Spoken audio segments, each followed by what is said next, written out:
پیدا ہوتے ہی میں نے اسے مردہ سمجھ لیا ہے، تو آج مرنے کی خبر سننے کے بعد کیا میرا دل وچلت ہوگا؟ آج میں کیا خطاب بند کروں؟ دین کی خدمت فرسٹ اینڈ فارموسٹ ہے۔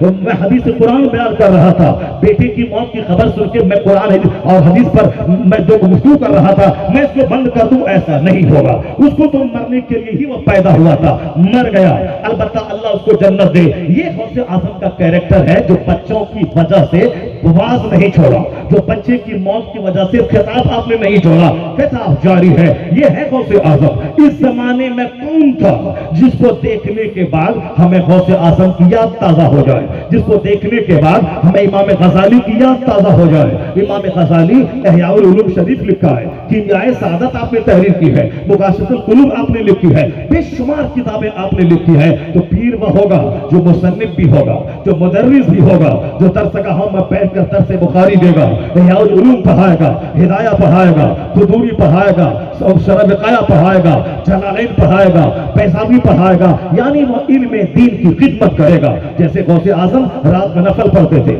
صبح سے لے کے ظہر تک بچوں کو درس حدیث، درس قرآن، درس تفسیر دیتے تھے، اور پھر اس کے بعد آپ کھانا کھا کے تھوڑا سا قیلولہ کرتے، چونکہ رات بھر تو پوری رات عشاء کی وجہ سے فجر پڑھتے تھے، پیٹھ زمین سے نہیں لگاتے تھے، ظہر کے بعد تھوڑا قیلولہ کرتے، پھر اس کے بعد اٹھ جاتے، مغرب تک عبادت رہتی، اس کے بعد مریدوں کی محفل سجتی، ان کو بات اور ارشاد آپ فرماتے تھے۔ ہفتے میں 2 بار 70 ہزار کے مجمع کو خطاب کرتے تھے۔ اب ان کو بیڑی پینے کی کہاں فرصت ہے، حقہ پینے کی کہاں فرصت ہے، پان کھانے کی کہاں فرصت ہے؟ ان کو تو کتاب کا مطالعہ کرنے، عبادت کرنے، نماز پڑھنے، نوافل پڑھنے، مریدوں کو بیت الارشاد سے فرصت کہا ہے۔ کون تھا اس زمانے میں جو نہ سگریٹ پیا، جس کو جب بھی دیکھا اخبار پڑھتے نہیں قرآن پڑھتے دیکھا، جب بھی دیکھا درس بخاری دیتے دیکھا، جب بھی دیکھا ڈکیتوں کے ہجوم میں نہیں مفتیوں کے ہجوم میں دیکھا؟